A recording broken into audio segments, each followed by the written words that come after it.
Pittsburgh Steeler fans, welcome to this week's episode of Steelers Touch Down Under. I'm Matt Peverell, joined by my co-host as always, Marky Davison. Mark, how's it going, mate? Yeah, not too bad, Matty. How you going on this fine Sunday morning? Yeah, it's good. I mean, we're going live in the US on their Saturday evening, and wherever else anyone's listening in the world, welcome to the show. If you're on the audio side, thanks for coming back and listening to us as we have a yarn about the team that the Yinzers support. Marky D, though, we've got to start off the show, on a bit of a somber note for what will be actually a really positive note with our 1 year anniversary show. So excited. And, George Teston's in the live chat already, Ali Howard, Captain Underpants, Owen David's in there. Vic's also there. What's up, mate? Vic from Pittsburgh, now in New York City. Nice one. Captain Underpants says, my Aussies. Hey, Captain Underpants. So, but Mark, as I said, somber note with this week's show. Overnight, we woke up to that news around Tunch Ilkin, and it's just a really, really sad feeling, and for the Steelers fan base. And this week, while we celebrate our 1 year anniversary as a show, I celebrate not celebrate, but it's a 1 year anniversary since my grandpa passed, who I was close to, and I was feeling a bit somber about that. And then you wake up and suddenly the Steeler fan base is sharing a little bit of what I've been feeling today. But, I know that you have some thoughts around Tunch. So, yeah, how are you feeling when you woke up to the news this morning about Tunch's passing? It's pretty heavy. Obviously, you and I don't know the bloke. Yeah. But that's always a big difference. A lot of people, give their condolences for celebrities they've never met and stuff like that. But it's each to their own person, what they want to do. For me personally, I guess he was one for me, Tunch. I didn't even know that he was a player first when I first started watching the football. I just know him that when I started watching football in 2003 or 2002, around that time, when I first got into black and gold, and then years later when I started to get on the app with the Steelers radio, Tunch was always there. He was always on the sidelines, always talking football. He was a big part of the Steelers football culture and scene. So, look, what he went through, we talked about it off air. It's really tough. It's a ALS. Don't even know what that disease means, but I just know that your body starts to break down, and and he was going for other things, and it must have been a really hard time. So for him to be in a better place now is maybe it's a good thing what he was going through, but it is. Yeah, look, he was honestly him and Wolf when I was growing up, or when I say growing up from 13, 14, 15, I didn't have, if I couldn't see the game, I put the radio on and say, and listen to them in the locker room, or, you get the Pittsburgh Steeler call from those two guys, and you're already seen the game, but you just listen to it again. It's something in the background where you just wanted to hear those two voices. And I'm telling you right now, if you and I ever met Tunch, or even if we go and meet Wolfley, that those two blokes are good blokes. You know what I'm saying? Like you and I could have a beer with them, and it's just, I don't know.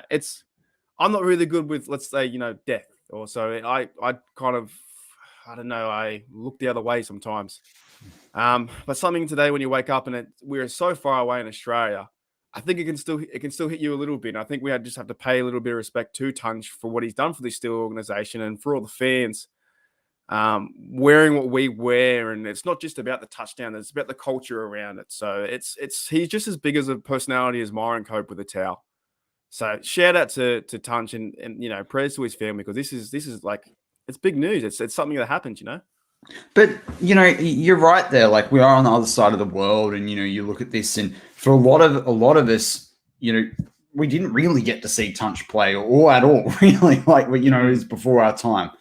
But even you look at the live chat right now, right? And I know it's the same. We've got people on the audio side that are just as regular for us as well. But, it's just about timing and when they can listen to us. But you look at the mateship that we have, and we're two Aussie mates, we're two Aussie larrikins. We talk about mates, all the time.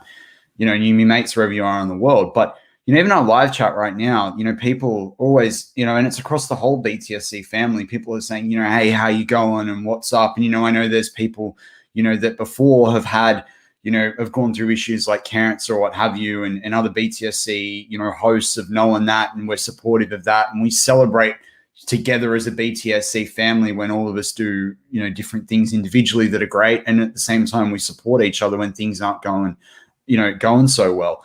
And you think about a Steelers player like that, and you think about the guys that wear the black and the gold, and why are we all together? We're all together because we support one team. We're united.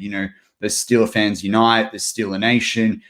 Those aren't just names for things. They represent this collaborative community that we all are.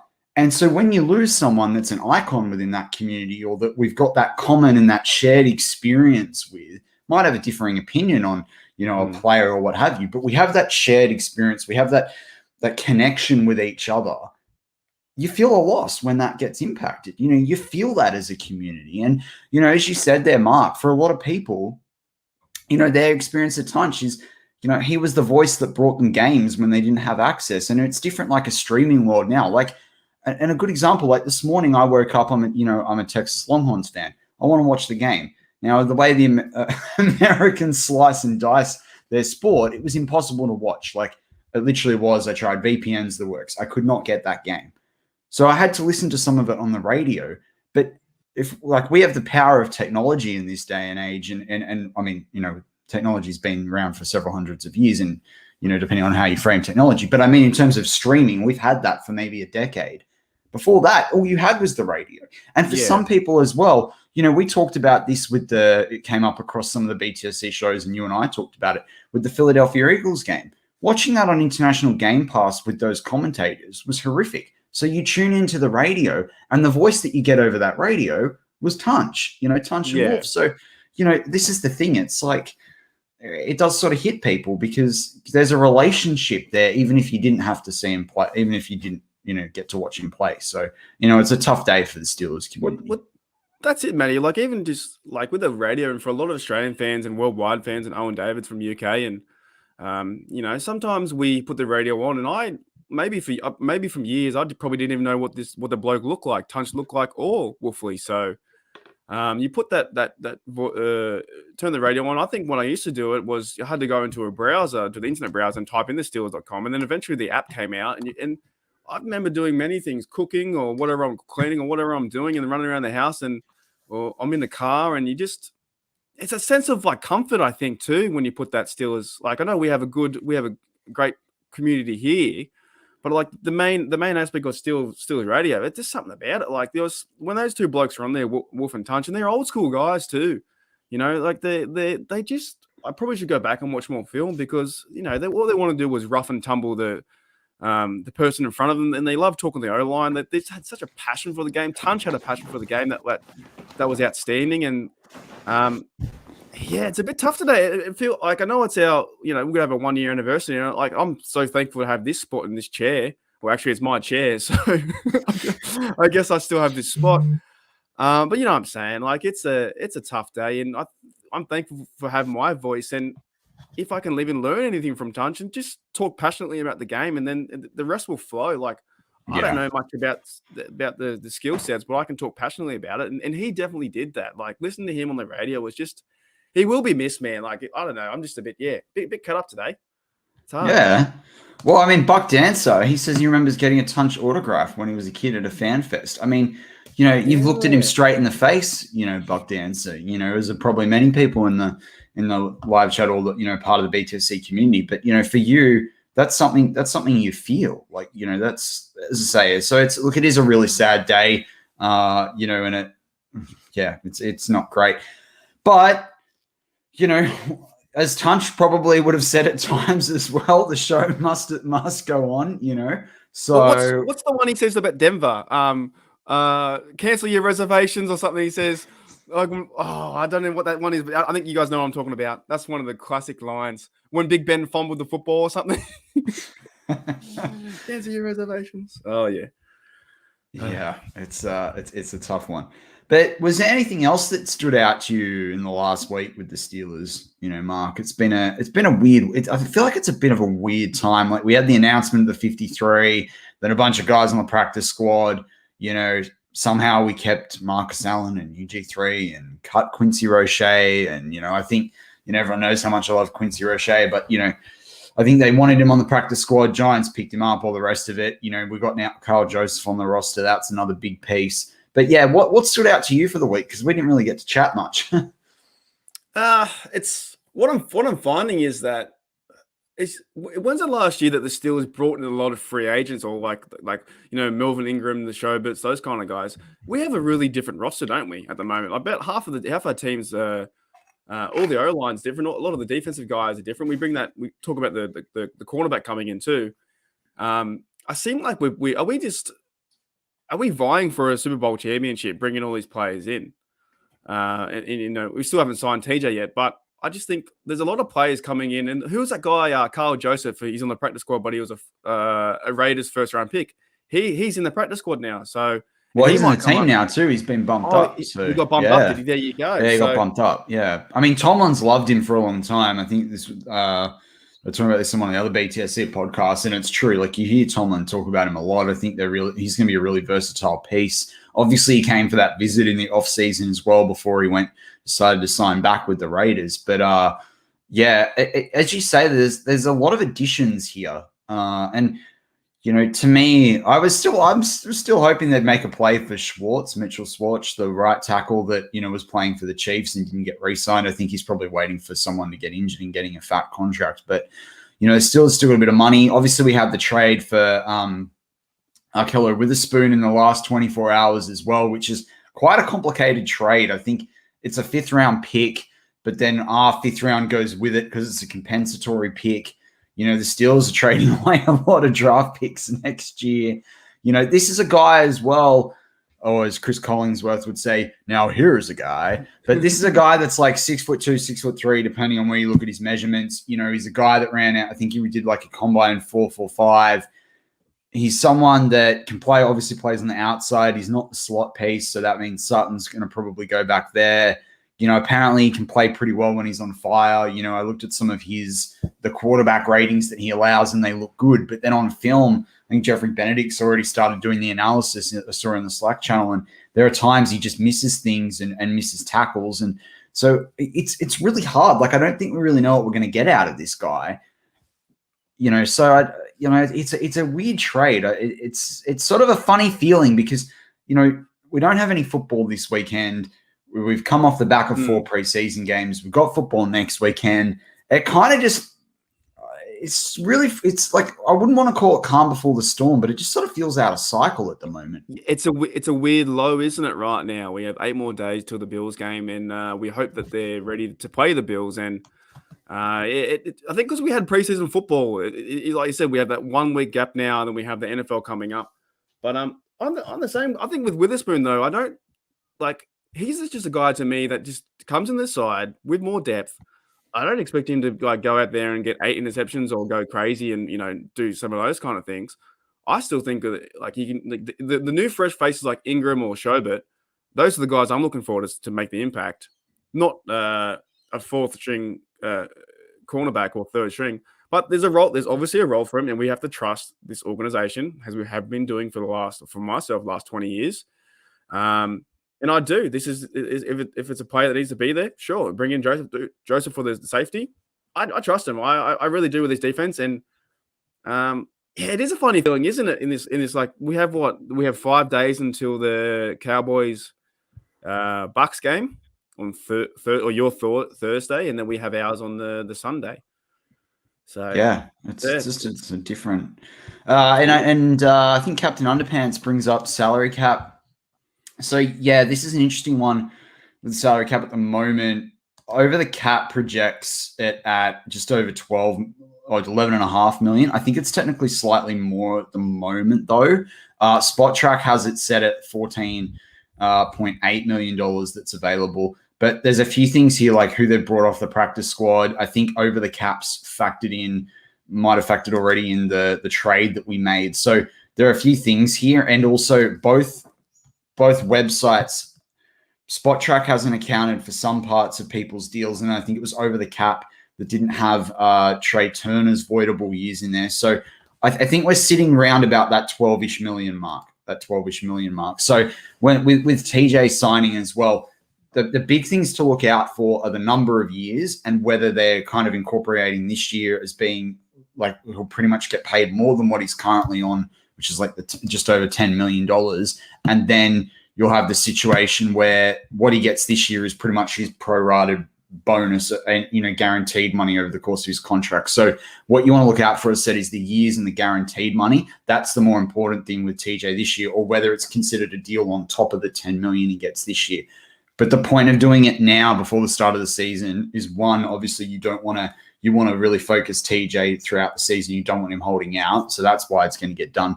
But B, you can bundle these things together and you can spread out the guaranteed money. And the more guaranteed money you have, the less you're going to have to pay him. I'm really hoping that if you include this year, he's getting a 7-year deal. A lot of people are seeing it at the $5 million mark, at the 5-year mark instead. So it'll be 6 years, including this year. But I think you may as well sign him up. You know that he's going to be a Steeler for life. And equally, you can give him more guaranteed money and you can manage this a little bit better. And the thing is, I've said throughout the offseason, either on this show or War Room or wherever else I've been, thing to remember is even if he gets paid $30 million a year and it averages out at that, the salary cap is going to skyrocket, right? So whatever we pay now is better because we can spread the cost of that guaranteed money. It makes sense. And we've got stuff in the cap as well. So it is a little bit complex right now. And you're going to see more changes in the lead up to next week's game. So I wouldn't worry so much where it's sitting until probably about Thursday, because it's just not going to be in a settled position as they move people, in and out and off practice squads and all the rest of it. Awesome. But Mark, it's a long way answer of saying the number is really not quite known at the moment. Brad Jewett brings up, could we sell Dobbs, or I think he means more trade, like Dobbs or Haskins to recoup these picks. Unfortunately, they're sold on Mason. Look, that's another piece as well. At risk of setting everyone on fire, I actually had a few funny tweets with Tony Duffio. We were discussing whether Daniel Jones, because I don't think the Giants are going to keep him around, whether he could be a smoky, for the Steelers to pick up next year, because, imagine him in a better setup, who knows. But I'm not going to go into that one. And I know I've probably sent people, crying by saying that. But Mark, I wanted to look back on the preseason a little bit. How are you feeling after that preseason? Because it kind of ended with a bit of it fizzled out a bit like last year's season. It was such a weird ending. And I've said it before, I don't care what game you play, if it's a Super Bowl or the last week of the preseason, no matter who's in there to run the football, go attack their run, you got to turn up. And they didn't turn up. They didn't turn up and play. Now, look, it was the fourth stringers versus the first. Sam Darnold, I believe, was in there for half the drive, so they lit us up there. But I don't know. It was a funny feeling, but we just can't put all our eggs on that last preseason game. It doesn't mean too much, but I guess for the players who were in the game, there's a reason why you were cut. Marsh, am I right? He's gone. He's back in the Pokeball. He's out. He's gone, man. So look, mate. No. Though, no. I feel like this is like Jeff not celebrating Jordan Berry. Oh, no. One injury, Marsh back on the roster. He can't be a steal. I'm sorry. I didn't see anything out of him this preseason. I really didn't see much. Like, put me in a jersey out there and I could run a better I don't even know. I could do much better than him. At least I put my hands up. I saw the snap of the ball and I'm telling you, He's looking at the line thinking, when's the ball going to be snapped? And he's 2 seconds behind the other players off the line. So, look, preseason showed us that. That was the game you had to put on tape that you wanted to be a Pittsburgh Steeler or in the NFL. And some players didn't cut the mustard, and now they're out. And we now have our 53, or it's still, trying to get around a little bit, but we have it. I don't know what your thoughts are on the last preseason game, but pretty much – it wasn't good football from any player on the Steelers there. Yeah, for me, it was like, it's one of those things about how vanilla it is, really. It's just a situation where they don't want to put too much on tape. And it was funny. I actually found on YouTube, I was looking for a few different other things and around the Steelers and the NFL. And I found a clip, most people know David Carr usually smashes the Steelers. He doesn't like the Steelers, but he went on someone's podcast, and he basically said he complimented Big Ben and how he'd been talking with Sullivan, the quarterbacks coach, because they know each other from. I think they were at the Giants together or something. Anyway, he was basically saying how Big Ben looked on looked on fire in the game, in the Detroit game, and how Sullivan's like, Big Ben can rip it. He's moving around. He's looking a lot better than he did last year at training. He's absolutely killing it.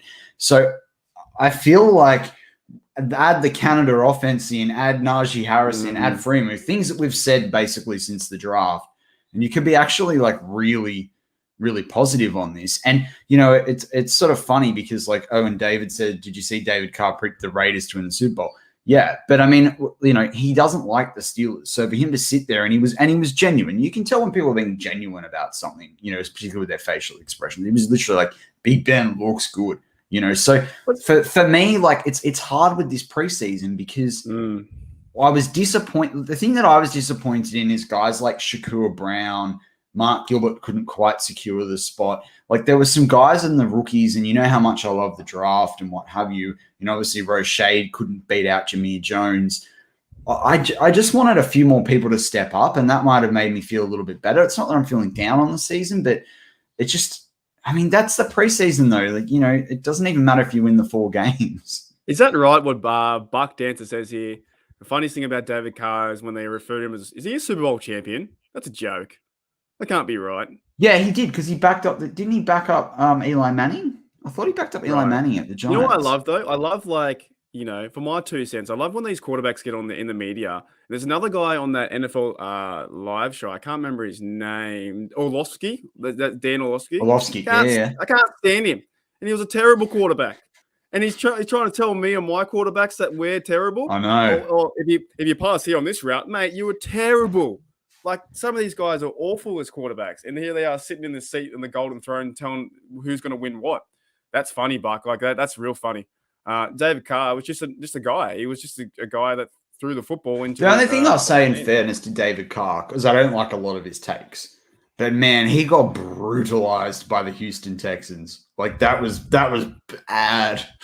Like you go back and look at that. That was, mate. I'm surprised he's got his. Here's another one from George. We should do a whole podcast about what quarterbacks are in the media that are terrible. Chris Sims is another guy who's got a podcast. Oh my gosh, don't even start me on Chris Sims. Some of these players are like, they're average at best quarterback. It's like putting does Mark Sanchez have a podcast? He probably does. How to not show up. It's just a blank screen. And he probably talks like this through it. There's nothing. Episodes 1 to 17 is just zero audio. It's just nothing there. I guarantee you not to make a Super Bowl. He's got a whole list of oh my lord. Oh, anyway, we need to get back on track. But anyway, I sort of saw that, so I thought that was funny. But to close out part 1, I want to ask you a question. I'm really keen on to see what the live chat has, and we will have Q&A in part 2 as well. But I'm really keen to see what the live chat have to feed in on this one. And I know some of our listeners or our the viewers that join our show live, like they are right now, do as well. Occasionally I go and watch Arthur Motes' podcast with Deke. Right? I don't know if you've ever seen that one. Yep. But they got asked the question by someone. Would you, once Kevin Colbert retires, let Mike Tomlin take the role of coach and GM? Right? So would you be happy with Tomlin taking a Belichick role, or what Bill O'Brien tried to do and destroyed the Houston Texans? Would you be comfortable with that? I mean, for me, I'll give my 10 cents on it. I really like Omar Khan. He's interviewing for general manager roles. So I think they'd have to work out a way for Omar Khan to do most of the general manager things, and then it's personnel with Tomlin, which he already obviously has a full big, sort of saying. But if that meant that you could keep Tomlin for another decade rather than a couple of years, would you do it? Straight away, no. I believe you have to have 2 points of view. You can't just have your own view for everything to be the coach and the GM. As much as Tomlin is awesome, you still need that second person as a GM to talk things out, because creative ideas flow when people talk and have conversations. You and I do it all the time. If it was just your show or my show, some of these ideas that we've had throughout the year wouldn't have happened. Or you think it's a great idea and you wouldn't get the feedback of saying, "Oh, I don't know about that, mate." You can't. I don't know if you can do that. I think you need a general manager and you need a coach. You need to put all the effort into a coach and all the effort into a general manager. So I say no. Just sort of like a business. No, but what if Omar Khan did most of it? It's just that when it came to personnel decisions, like Tomlin, like it was Tomlin's way. Isn't it already really Tomlin's way a little bit though? To a degree, I mean, we don't necessarily know the deeper part, but for a lot of general managers, they can pick the player, and the coach has kind of got to suck it up, But this is the thing, right? Because remember, there are a lot of coaches that come in after, like Kevin Colbert predated Tomlin. I'm sure Tomlin gets a big say in it, but I just think it's interesting, like where that sort of sits. Yeah, I get a feeling though, like I don't think he overly should do it. But with the situation we have now, I think they've got a good relationship, those two, and it shows you with this culture, and is being the winning way, and we'll continue to do that. And the players we bring in and the guys we draft, like the receivers and some of those guys, we have some really good drafting. So Chad says this, like Bill Belichick has a sharp eye for talent and a superior head coach to Mike. Like I mean, I can understand where that's coming from. I disagree. I think the Patriots have drafted awfully. You look at some of their draft picks; they're good round the later rounds, but their early round picks are terrible. Like, but absolutely terrible. Bill can coach. Like Bill's the Patriot. Oh, Bill can coach. I'm not questioning the coach part, but this is my point. Like, would you feel comfortable if you got to do it? And the reason I say this is I'm 50-50 on it because one, I want to keep Tomlin around, and I think he can spot talent, right? But then you think about a Carl Joseph, who he's complimented throughout his career. You think about the players we bring in later on that were first-round draft picks. Tomlin falls in love with guys, as like anyone does, right? Like I have the draft picks that I'd fall in love with. Anyone that does, that loves the college game and what have you, you do that. But I wonder, is that the trap that you fall into? I just thought it was a really interesting question that I hadn't really ever thought about. The only thing I would say is CW Clarence Washington says here, all coaches don't make good GMs. No, I would just say 100%. If you're doing both things at once, you're not putting all your effort into the one thing. So I think you have to have. But if you've got a defensive coordinator and offensive coordinator, like we had Randy Fickner as an offensive coordinator. Look at that turned out. If you've had Randy Land shut down. Keep it simple. Have a general manager. Have a coach. Whoever the next general manager will be. But this is the thing is like, so some people like, but this is the question that I think it needs to be asked because Omar Khan is great with the numbers, right? But one of the things that I've read about him, when he can do the cap and he can run a back office and he can run the different departments, but whether he's got the same eye for talent as Mike Tomlin, or and definitely not the same as Kevin Colbert, that's the question. That's true, but there's also guys in that locker room and staff, the scouting, and like this is a multi-billion-dollar industry. It's not going to come down to just the one coach making and GM making every decision. There are scouts in there too that you and I wouldn't even have a clue who they are. Well, I forget his name. Their head of scouting is pretty up there, right? But this was the problem. This was one of the things that came up when they thought Kevin Colbert was going to retire last year, right? Was that they had the guy that's the head of scouting, and they had Omar Khan, who's great with the numbers and one of the best in the business. And they were sort of saying the problem with the Steelers is they've kind of got two great like assistant GMs. So how do you sort it out between them? And I'm just saying, does having Mike Tomlin above that and upgrading their pay and giving them some special title to make them feel loved, right? So they don't feel like they should go elsewhere and make the same money as a GM. Is that the way you can get around this? It's just creatively thinking about what's great for the franchise going forward. Wouldn't that be a fun job though? Like I picture like wouldn't that be great? Sitting on the bleachers and just like 8 hours a day watching tape, and it's probably it's probably harder than that. It's probably so many more things to do with analytics and stats, and maybe even calling. They probably call other coaches and that kind of stuff. But it sounds brutal though. Yeah. I listened to a lot of DJ and Bucky Move the Sticks podcast, and they were talking about some of their days as scouts, and man, that is brutal stuff. Like that's on the road, talking about how much they were getting paid. They were talking about like where they've got to go and catching 2 or 3 games in a day sometimes. And like, that's a lot of football. Like, that's a lot of football. Like, even if you love football, even if you're an ex-player like both those guys, you know, it's pretty crazy. But look, that wraps up part 1 of this week's Steelers Touch Down Under. Join us for part 2. We're going to obviously have, as always, Slinging the Slang. We're going to do a little mini preview of the Bills game because we're still going to get to be able to do that next week. And we're also going to obviously take live Q&A. And Mark and I are even going to reminisce about, you know, some of the couple of the best moments in our first year of being podcasters with BTSC. Just hold tight if you're listening live right now for a couple of seconds, and we'll be right back. For the audio guys, flick over to part 2.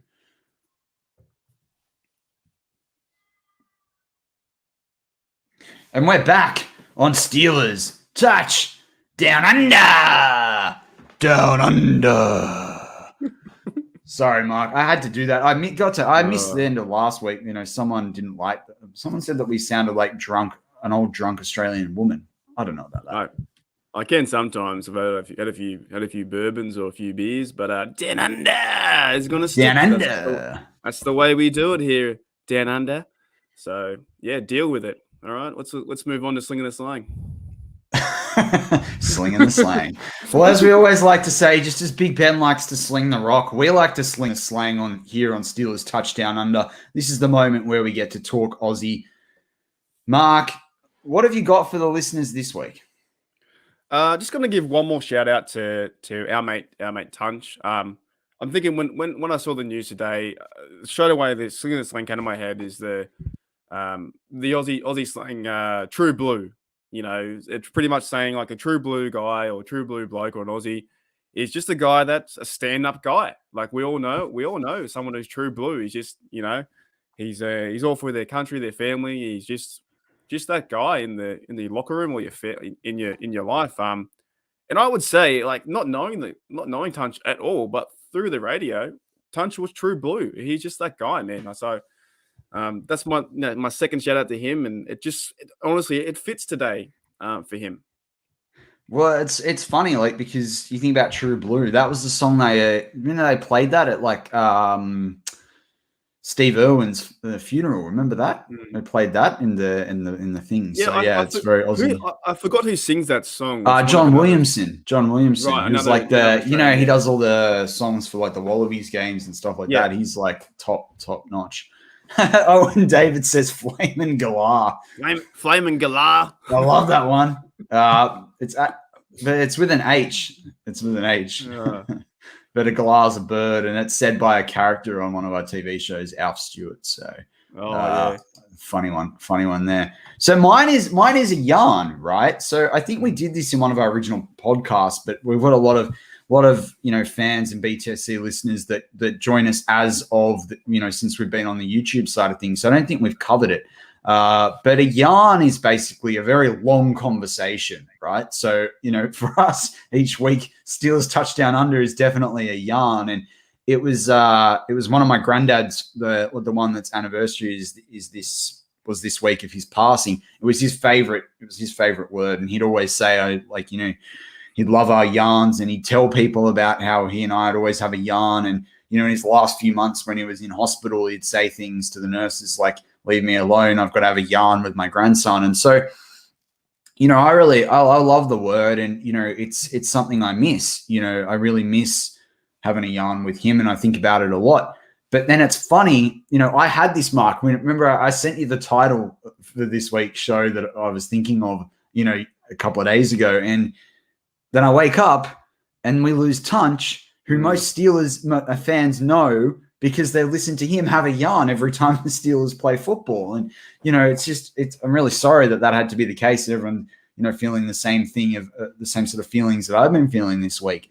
But at the same time, it's really important, and we should be grateful for those around us that we like to have a yarn with. So I just thought that that was really fitting, both for me personally, both for what we do. It's a massive Aussie word that I've not really seen, too much else. And, as Snowman says with his super chat, puts $5 in the tip jar and says, rest in peace, Tunch, Ilkin, prayers go out to his family and friends.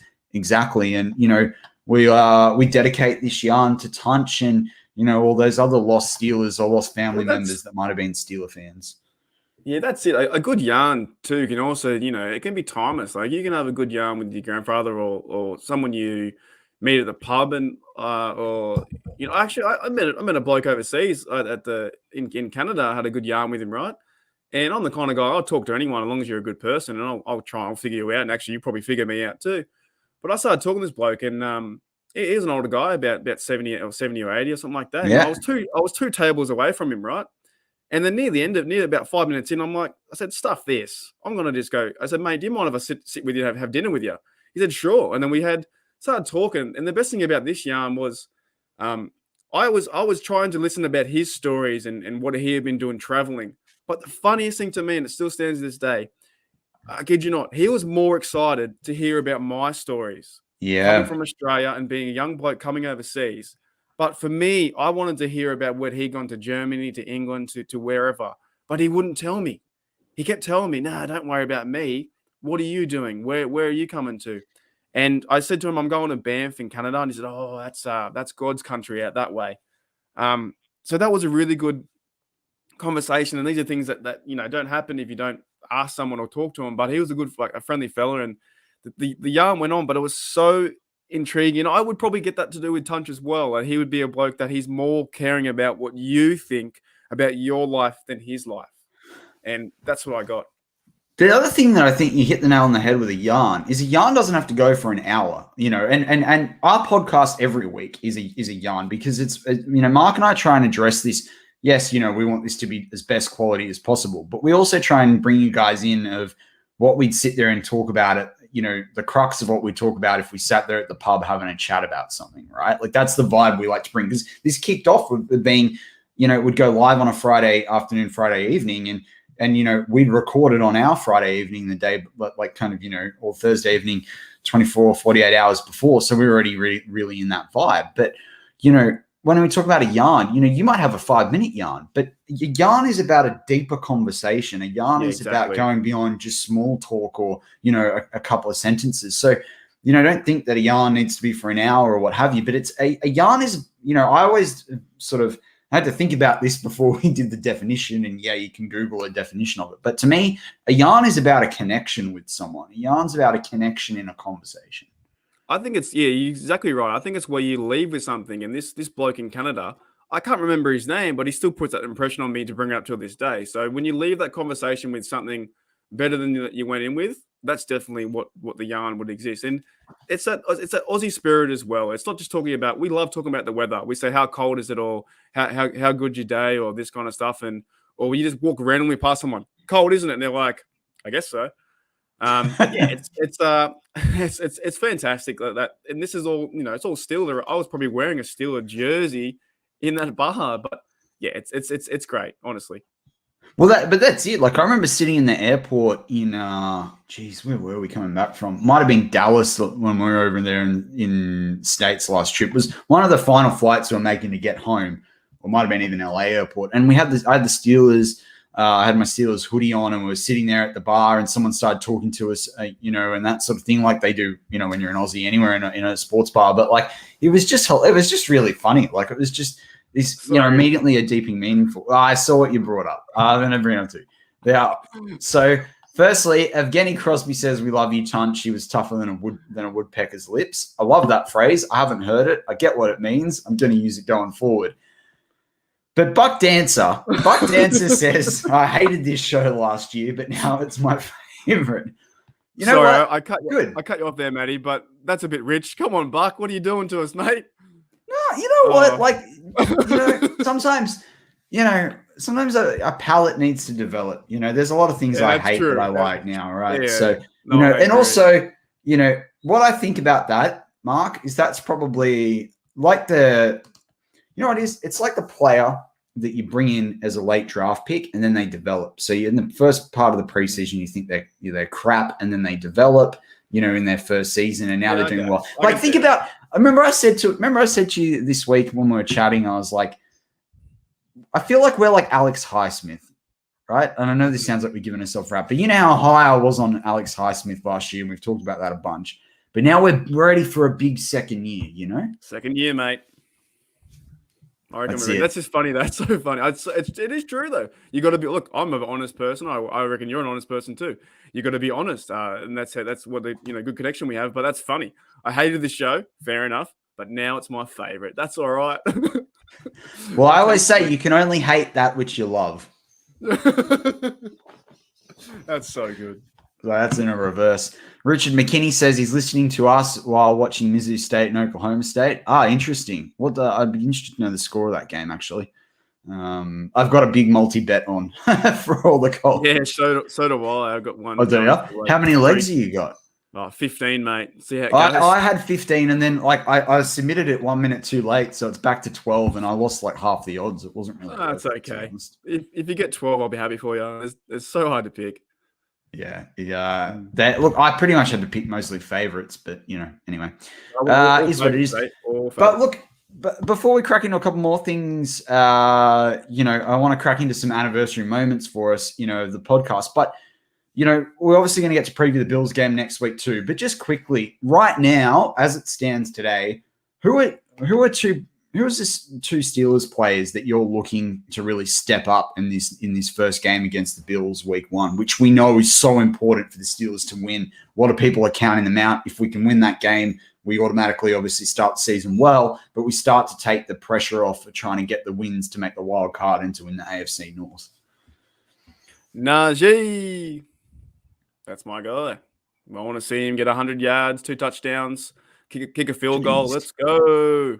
Kick a field goal. Yeah, let's go. I want to see Najee. I really want to see what he can do. We've waited all off season. We drafted him number 1. Look, I want to beat the Bills so bad because on one of our sites on Facebook in Australia, which they know about 4% of NFL knowledge, that some of the blokes on there have no idea.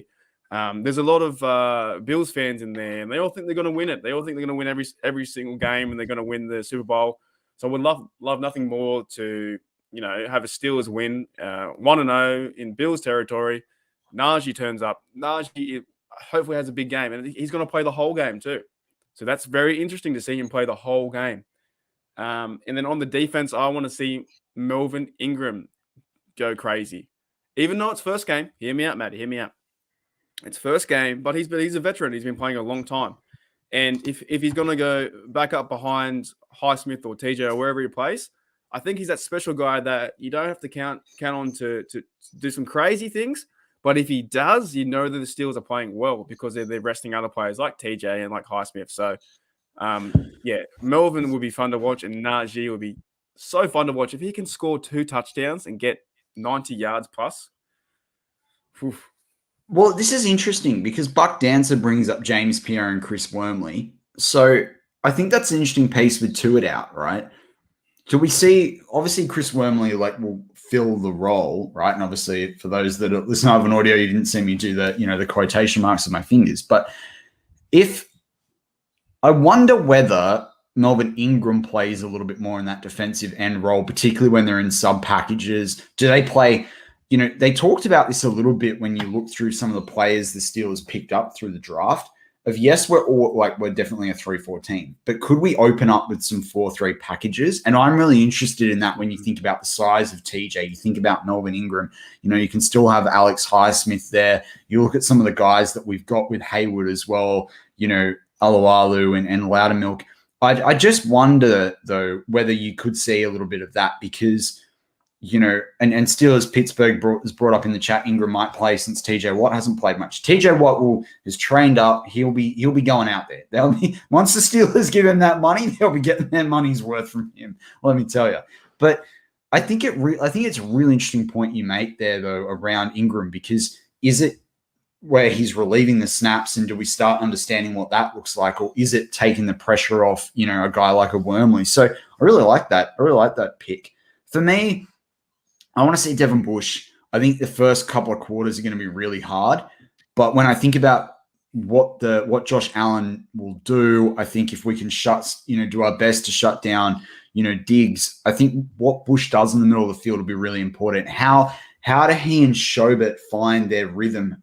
Who's doing what? Who's, looking after the quarterback, particularly when Josh Allen is, he had, I think, like +8 touchdowns last year off the rush, right? So, Josh Allen's someone that we really got to watch out for, in that team from the offense, particularly when you get toward the end zone, or the red zone. So, that's interesting is how Devin Bush plays and over the middle. And, they've got a tight end in David Knox. I think he's back from injury now. He's someone that can do a few things. He'll be looking for a big game on the Bills side of things. So Devin Bush is really interesting for me because we saw when Devin Bush was out, and we've talked about this, the impact that had on the Steelers' sacks and the rest of the Steelers' defense. So I'm really hoping that, Devin Bush comes back, finds his rhythm really quickly. But I would say that I can imagine a bit of growing pains, in the first half.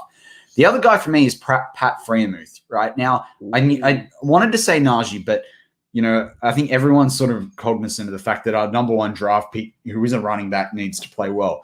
But for me, for Pat Freiermuth, it's not letting the game get above him, right? Now, I don't think they're going to put too much pressure on him. I think they're going to let him work his way in, set up some easier receptions and what have you. Let Ebron do the toughest stuff. But I want Pat Freiermuth. All I want from him is to see a really couple of really solid blocks that help help on the edge for Najee. I want to see a couple of great catches. I don't need touchdowns or anything like it, but I just want to see him get into space and do some things. I just have that solid first start and just ease your way in. That's what I'm looking for out of Pat Freiermuth. That's funny, Matty, because look at his preseason work, what Ben did with Freiermuth with 2 touchdowns. Does that not say that he's ready to go out and excel? I know you want the low expectations, but look at what he did in the preseason. Those are 2 fantastic catches. But this is the thing that I think when we talked about the pick your poison last year, there were options, right? But the great thing I think about the Steelers this year with the pick the poison is more around because you've got Freiermuth there, right? And teams have seen that on tape. They're going to mark up against Freiermuth. What happens when you stick Claypool in there, who's, not far off the same size? He's only 1 inch smaller, and I think there's only 15 pounds between them, which it's only 15 pounds. It's like 8 kg, right? It's not that crazy when you're like, plus 100. So, there is a big difference between 120 and 130 kgs, but in the size of someone and their muscle mass. But all I'm saying is that, people might be directed toward Freiermuth. Who does that free up? And so this is the thing is like, yeah, I'm not saying that he's not ready for it. I just think let's ease him in. And I think it's something the Steelers are pretty good at. You saw that with Claypool last year. Like he did a bit in the first 6 weeks. Then he had a rougher sort of couple of weeks. Some of that was his own performance. Some of that was they were managing the snaps, working, other people around that sort of thing. So, I'm just interested to see what Freiermuth can do. But at the same time, if he starts opening it up and there's, down the seam and all the rest of it, man, I'm going to love it. The only thing is, I've been waiting to buy his jersey because I thought he was going to go back to 87 with Raider off the roster. But now I'm thinking he's going to stay at 88. I don't want to buy something that he changes, I love the 88 though. I want him to keep the 88. Oh, 88 looks great. It looks good for Freiermuth, man. Look, if he goes off and Najee goes off, I know we have to get into the Bills side too, but just quickly, we can win this game, right? There's no 100% we can win this game. Yeah, we are getting counted out by a lot of people, a lot of NFL, analysts are counting us out, and they're 8-point favorites. It just feels like the Steelers won't show up and do nothing. I don't know. I'm really confident about this game.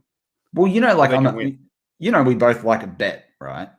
Mm-hmm. I saw on Sportsbet, our local one. They're actually our local subsidiary of FanDuel in the US. The Steelers are paying $3.46, right? Oh, also I put some money on at $67 for a Steelers Tampa Bay final, and I put some money on a Steelers Arizona final at 346 to 1.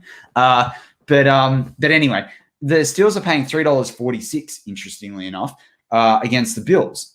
I'm not taking the bet because I think it's too close. I actually would prefer it out at $4 plus, right? Because I know that the Steelers can be really in this game, and I think the odds don't reflect it, to be honest. So, you're just counting us out there, Matty. I reckon if there's a tipping column out there, or even we do the Survivor one, yeah. Pick the Steelers. Everyone else will be out. Exactly. So for the BTSC guys on the Yahoo, And I know we're all Steelers fans, but if there's a similar one, there's a Bills version, which is probably terrible.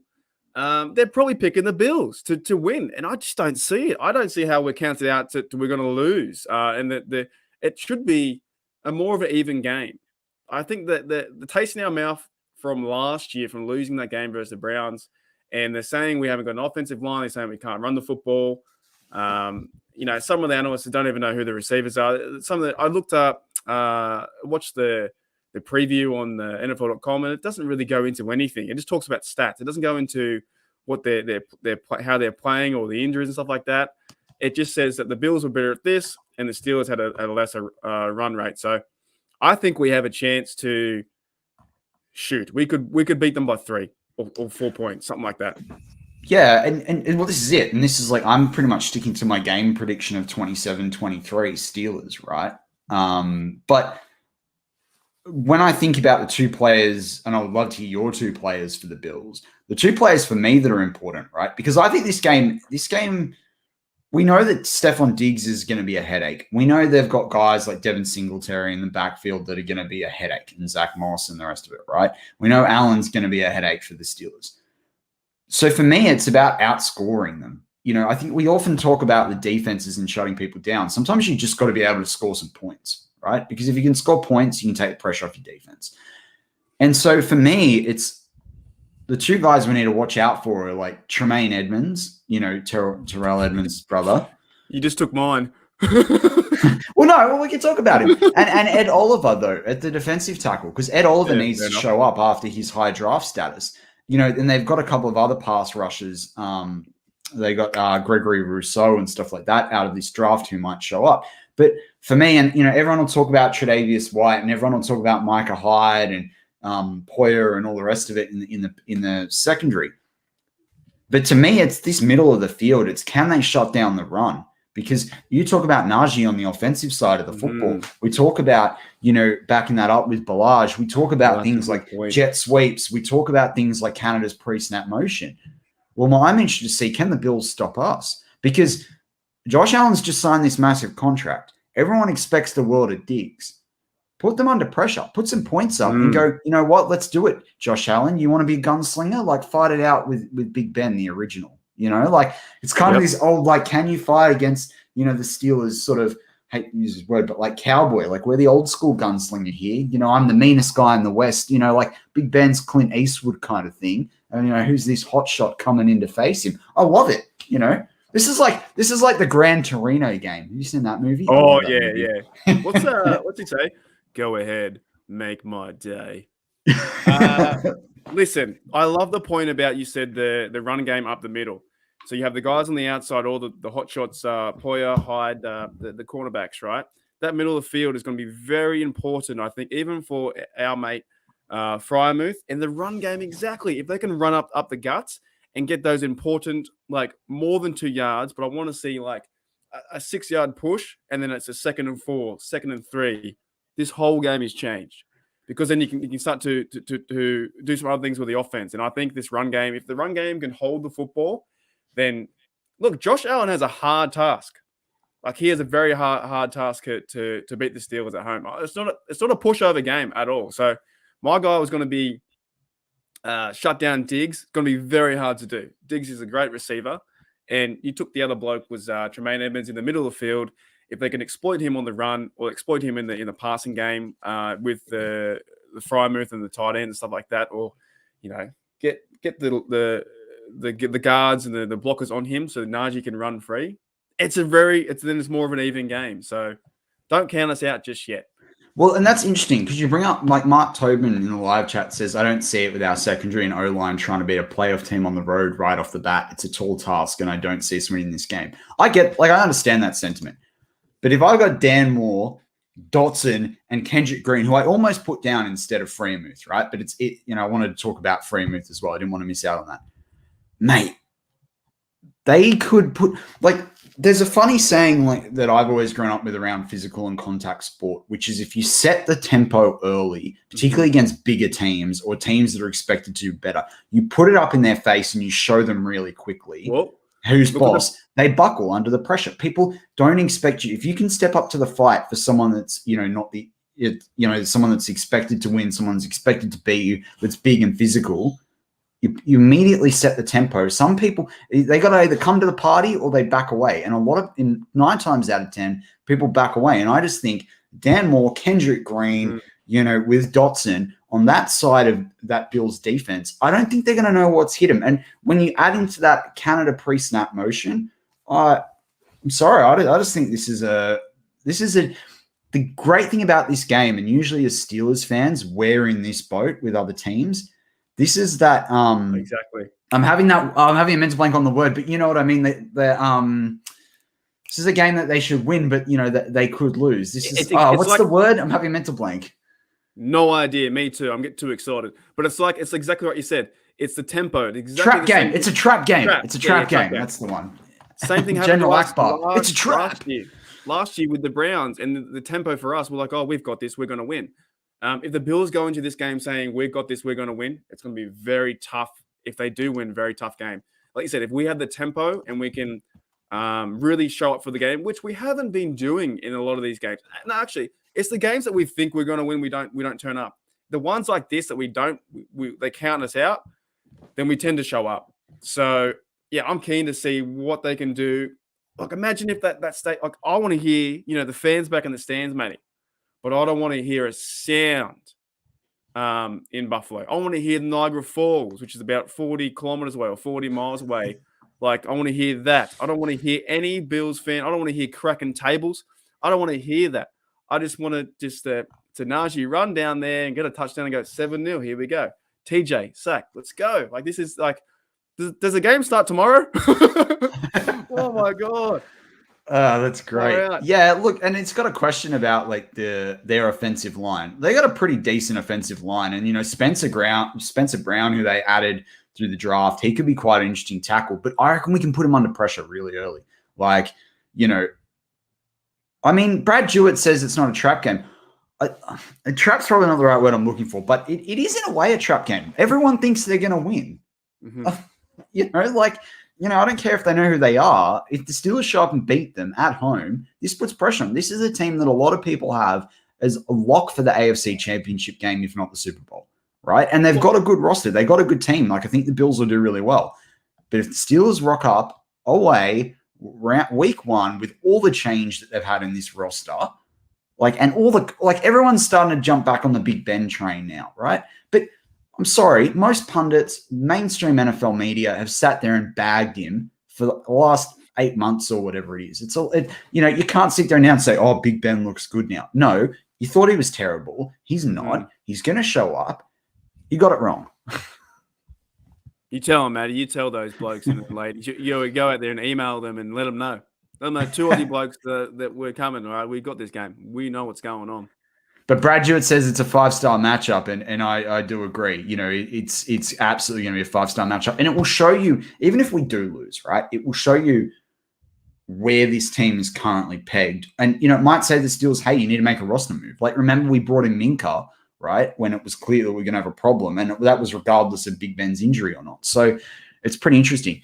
But look, Mark, that wraps up part 2 of this week's Steelers Touchdown Under. What? We're going to have a part 3 where we're going to take audience Q&A, a bit of audience Q&A, and we're also going to kick that off with a couple of highlights of our first year with BTSC. So join us at part 3, quick bonus section.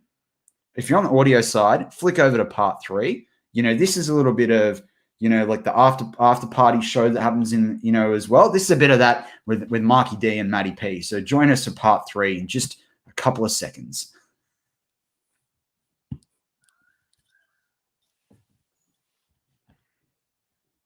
And we're back on Steelers Touch Down Under bonus edition.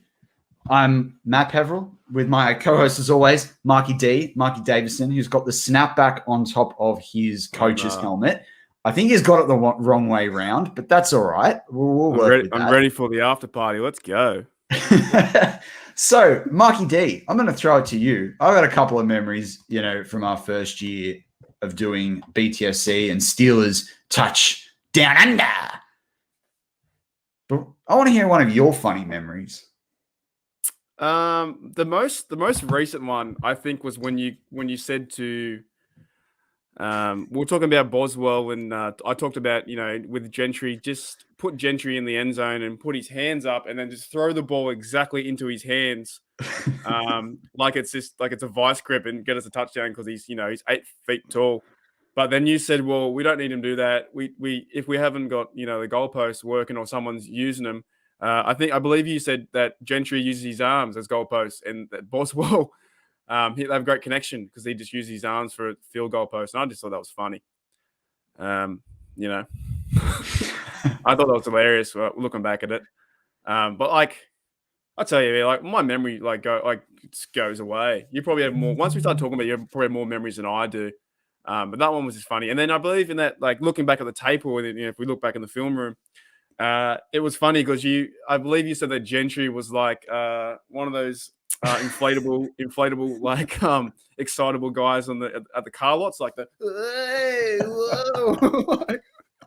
So yeah, it's been fun, man. It's been a fun year. We've always said we want this to be this is who I am without the swearing. So you guys are welcome. But this is who we are. We're honest. We're fun blokes, and if me and Matty were at the pub, we would just have a few beers, have a yarn, talk about our Steelers, and we cover the serious stuff like we did with Tunch, and then we have a laugh as well. This is exactly what we wanted the show to be, and I think we've accomplished that, and I can't wait to go into a second year. That's it, mate. That's it. And everyone, load up your questions. If you've got a question, start flicking them through. I talk about a couple of things, but, Mark and I really wanted to do this YouTube side, but we wanted to prove ourselves and we wanted to build a bit of baseline, content with you guys. And before we did this, make sure we could give you guys a show. But when we kicked off the podcast side, we do our video because there's a lot of cues that Mark and I feed off each other in the body language and what have you. And it's different with the podcast too, because when we do the audio side, we could pause, or we could, we'd go way longer and then we'd cut it right back. And because we were originally going to do a 30 to 40 minute show, and it ended up constantly going an hour. So eventually Brian said, well, cool. Well, or Brian Anthony Davis Bad would say, that's right. Let's just do a 2-part show. So we do that. And then we found it hard to stick to under an hour, so it was pretty funny with that, but we'd have these visual things. So, one thing that Mark doesn't do on the YouTube side that he used to do all the time to me on the podcast side is Mark has the mini helmets for every team.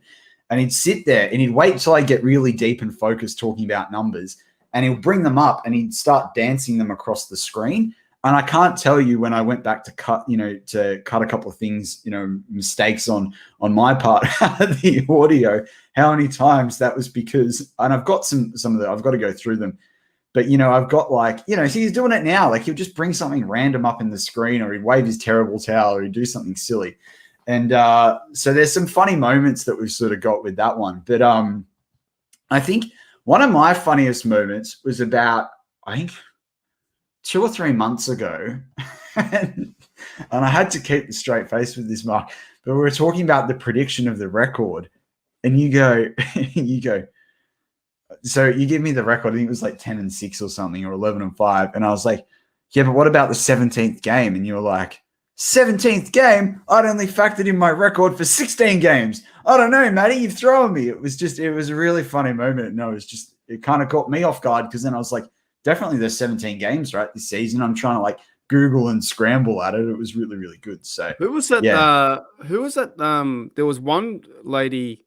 Actually, my film room memory is it might have been Nicole Kidman or something like that got brought up. It was in one of our shows, I believe, or one of the. I think it was Owen David in our show, or one of the UK guys.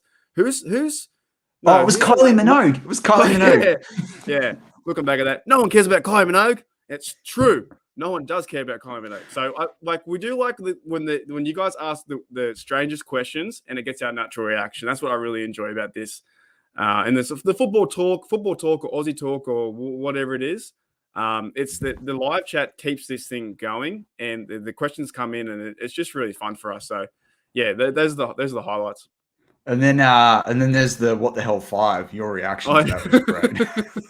What the hell 5 has still stunned me to this day. Matty's got his thoughts about certain players like Mark Allen and those kind of guys, and I just thought, Matty, do you want to like this team or you just want to bag them out? But he made sense with a lot of his players and what the L5. And I'm not even sure with what the L5 is. Are those players still in the roster from your memory? Well, Derek Watt was there. Actually, a few are still there. Unfortunately. Mm. Samuels is gone. Oh, but he's back in the practice squad. So, that's... And then, of course, we had last week. Like, last week was a highlight. The Pizza Podcast. Oh, the Pizza Podcast is one of my favorite. Please go back and listen to that audio. It was fun. Like, that was one of the most funniest conversations I think we've had, because we could talk about pizza forever. Like I used to work at Pizza Hut for 9.5 years, and there was even a time I had to ban myself from pizza because I ate it every single day. I was a lot more thinner back then. I was still pretty thin, but I banned myself for 6 months to not eat pizza. So that was awesome. Well, there are a few highlights. I don't know what the rules are around us showing, blooper stuff as well, so I can't bring them up. But it's been an awesome year, and we're really excited for year 2. We're pumped. But let's get into a couple of questions, because there's some really good ones flowing in here. Let me bring some of those up. I just lost it on the thing. Portner says Minka versus. Let's go quick fire on these, Mark II. Minka versus Claypool. Who should we root for? Who's the villain? I think we should root for Claypool, and Minka needs to be the villain. That's defense. That's the way I take that. Or like the villain for other teams. That's it. I think it's neither nor. I think if they're both this pumped, great. And if there's any issues, sort it out, like a tight locker room. Because they fought, didn't they? Yeah, they had the fight. Yeah. I don't care about that. Who cares? Next question. I liked it anyway. I'd back you. Next question. Snowman, what game are you looking forward to this year? Yeah, Mark. What's pick one game on the schedule that you're most looking forward to? The first Browns game. I want to see them lose. They've hyped up all year. First Browns, we're going to beat them. Is that like when's that? Week 10 or 14 or something? The first one, yeah. I think it's week. Schedule I brought up doesn't give you the names of the weeks. So 3. Somebody will tell us in the live chat. It's like 8, isn't it? I think it's 8. I want to see them lose to the Steelers. That'd be great.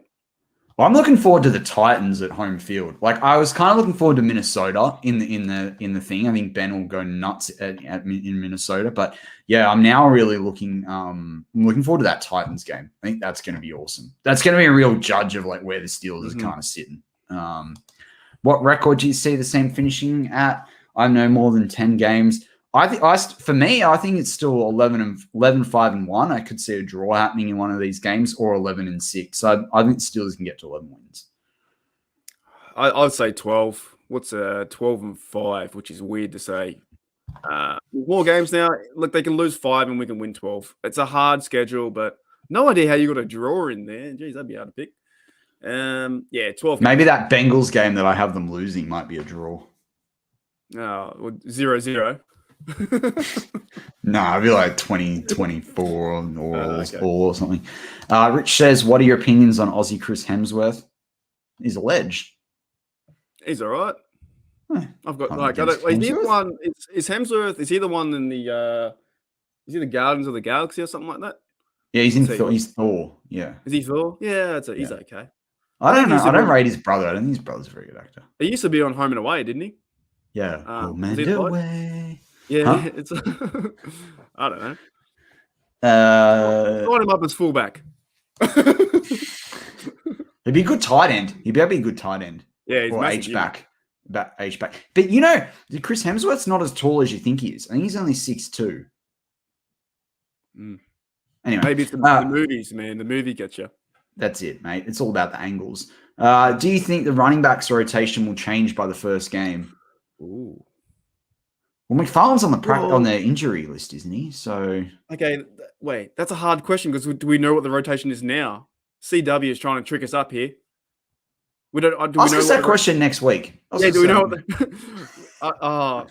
Will it be Najee and then Ballage and then Snell? I think this is the question: is Snell backing up Harris or is Ballage backing up Harris? I can't answer that because I don't know who's going to play the first game. So, he's thrown as a curveball.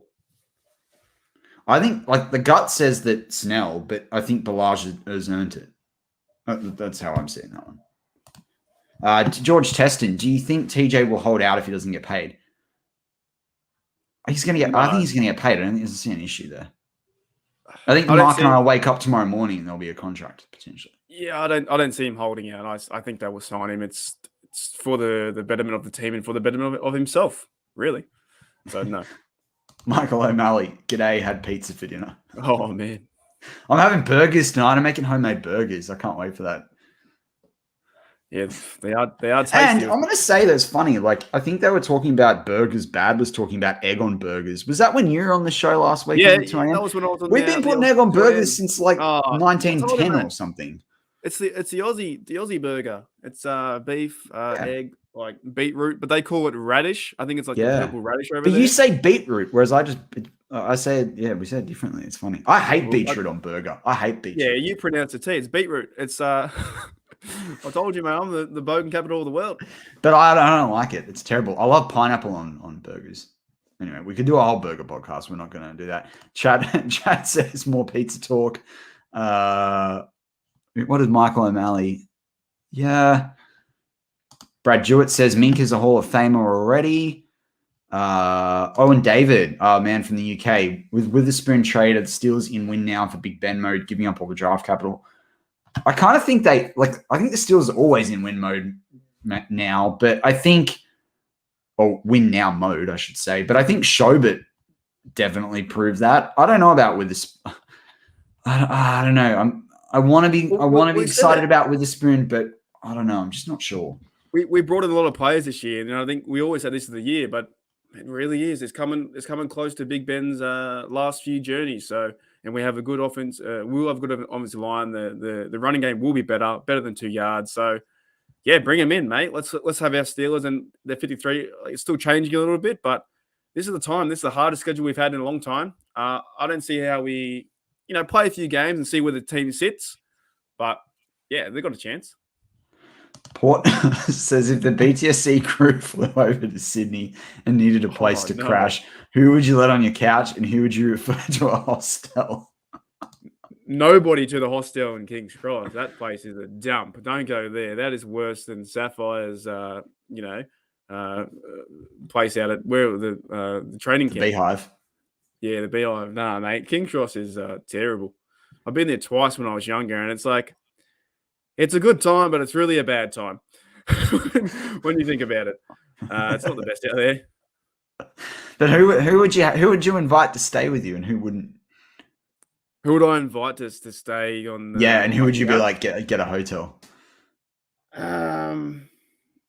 Okay, this sounds okay. I have to put as much as I love Bad, I have to put Bad in the hotel because I probably couldn't handle him for the 24 hours of being over.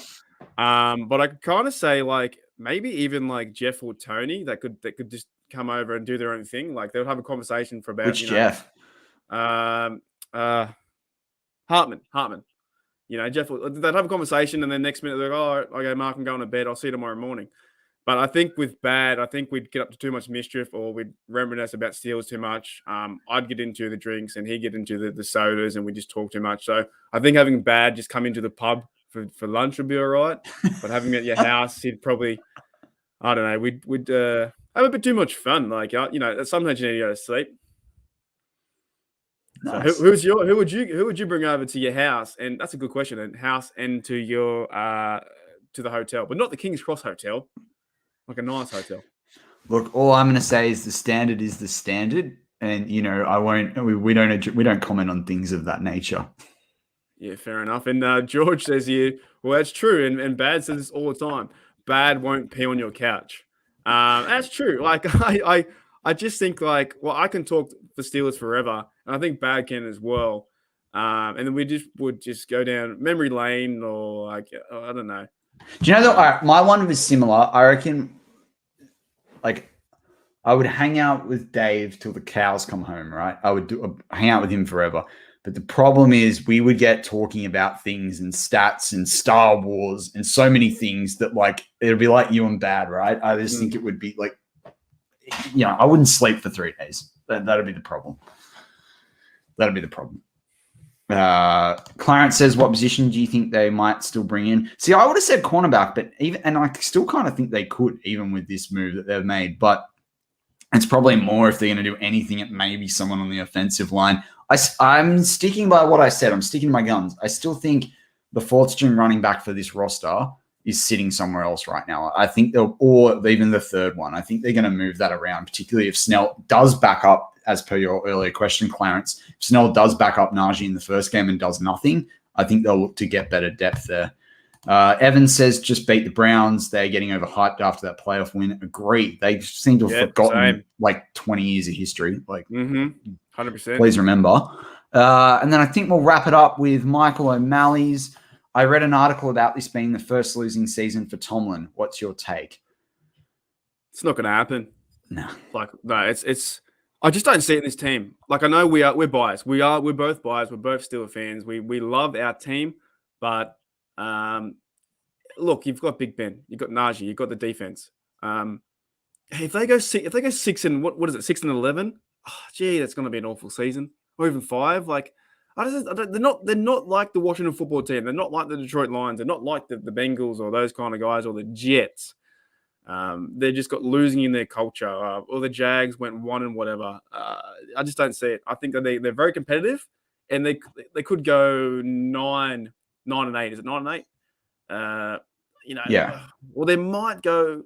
But even 9 and 8, right? If you have a couple of close losses, 9 and 8, and you're battle hardened, and you somehow, I don't think 9. I think you need double digits to make the AFC to make the AFC side of things on the playoffs. Like, let's assume you didn't. 9 and 8, like, you could still do stuff. I wouldn't be too worried about that. If you go in with form. Bring up Peanut Brooks, which is a great name. Now, whoopsie doopsie, it went away. Yeah, there you go. Is there equivalent to the Steelers in Aussie rules football? The only one I would say would be based on color scheme is the black and gold Richmond Tigers. And I know a few fans who follow us, myself on Facebook, Steeler Nation Australia, they follow the Steelers just because they follow the Richmond Tigers, the exact same colors. Yeah. So I don't know what else. What else would you do? Well, but our team in the NRL, they're not the same colors. They're maroon and white. But the Steelers and the Manly Sea Eagles are very similar. If you look at when they won Super Bowls, defense focused, old school team, where their background, type of coach that doesn't say anything to the media. There's a lot of parallels between the Steelers and Manly. Snowman, great question. We actually addressed this a lot for the end of part 1. So if you want to go back and listen to that, but Mark and I had it's a really hard one to say simply. I'm open to the idea, but what do you do to keep Omar Khan? And I always have a mental blank on the guy that leads the scouting department. Mark was sort of saying as well, we need the coach to focus on the win and the team and each week versus, the players. But go back and listen to it. And I'd be keen to really get your thoughts, even if you wanted to let us know on next week's show.